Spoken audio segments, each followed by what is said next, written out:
విశాఖ విమానాశ్రయంలో మాజీ ఎమ్మెల్యే మల్ల విజయప్రసాద్ ఆమె సతీమణి మల్ల అరుణకుమారికి వైసీపీ శ్రేణులు ఘన స్వాగతం పలికారు. ఈ సందర్భంగా భారీ ఎత్తున అభిమానులు పార్టీ శ్రేణులు విశాఖ విమానాశ్రయానికి చేరుకొని భారీ గజమాలతో స్వాగతం పలికి దుశ్శాలువలతో ఘనంగా సత్కరించి అభినందించారు.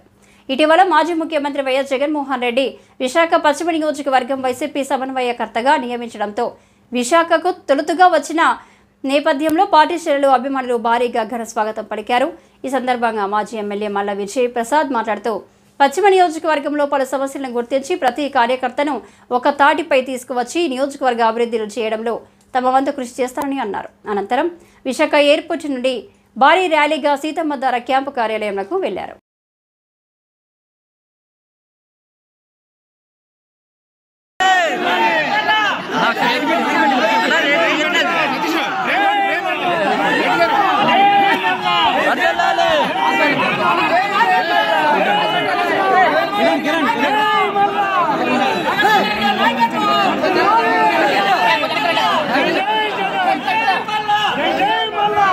వెళ్ళిన ప్రజలు ఏ రకంగా బాధపడుతున్నారు, ఏ రకంగా నిలదీస్తున్నారు అన్న విషయం అందరికీ తెలుసు. మోరోవర్ ఈ మధ్య అతి పవిత్రమైనటువంటి వెంకటేశ్వర స్వామి ఒక్కటైతే నేను చెప్పగలను, ఇది అతి పవిత్రమైనటువంటిది. ప్రపంచంలోనే అనేక మంది భక్తులు ఉన్నటువంటి దేవాలయం వెంకటేశ్వర స్వామి దేవాలయం. అలాంటి వెంకటేశ్వర స్వామి దేవాలయంలో అపవిత్రత అని ఒక ముఖ్యమంత్రి స్థాయిలో మాట్లాడడం చాలా బాధాకరమైనటువంటి విషయం. మరి అనేక మంది మాట్లాడుతున్నారు, అనేక రకాలుగా చెప్తున్నారు, మీరు కూడా వివరణలు ఇస్తున్నారు. ఈ రిపోర్ట్ ఉంది, అది ఉంది, ఇది ఉంది, ఈవో ఇలా చెప్పాడు, ఈ ల్యాబ్ రిపోర్ట్ ఉంది, ఆ ల్యాబ్ రిపోర్ట్ ఉందని చెప్పి అనేక మందిని కన్ఫ్యూజన్ చేస్తూ భక్తుల మనోభావాల్ని దెబ్బతీసే విధంగా వ్యవహరిస్తున్నటువంటి ఇప్పుడు ప్రభుత్వం సూటిగా ఒకటే చెప్తున్నా, రైట్, సిబిఐ ఎంక్వైరీకి మీరు ఎందుకు ఒప్పుకోవట్లేదు? తప్పు జరిగితే సిబిఐ ఎంక్వైరీకి మీరు ఒప్పుకోవాలి.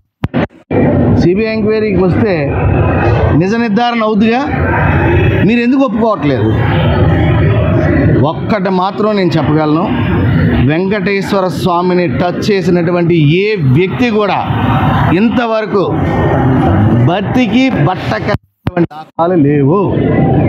వెరీ సూన్ నిజం నిరూపణ, ఇదొక్కటి మాత్రం నేను చెప్పగలను. అది ఎవరైనా కానీ వెరీ సూన్. ఇది తప్పు. కోట్లాది మంది భక్తుల మనోభావాల్ని దెబ్బతీయడం అన్నది అది అనాగరికత. అలాంటి అనాగరికత చేస్తున్నటువంటి ప్రభుత్వాల్ని ఎవరు కూడా క్షమించకూడదు. ఈ విషయంలో మాత్రం నేనైతే బాధపడుతూ ఉన్నా. నేనే కదా, అనేక మంది బాధపడుతున్నారు. పార్టీలు వేరు, పార్టీ పద్ధతులు వేరు, పార్టీ సిద్ధాంతాలు వేరు. ప్రభుత్వాల్లో ఉండేటప్పుడు కొన్ని పాటించాలి. నిజంగా అక్కడ పొరపాటు జరిగి ఉంటే, నిజంగా అక్కడ పొరపాటే ఉండుంటే మరి వెంటనే ఇంతమంది అడుగుతున్నప్పుడు మరి వెంటనే మీరు సిబిఐకి ఎందుకు అప్పచెప్పలేదు కేసు?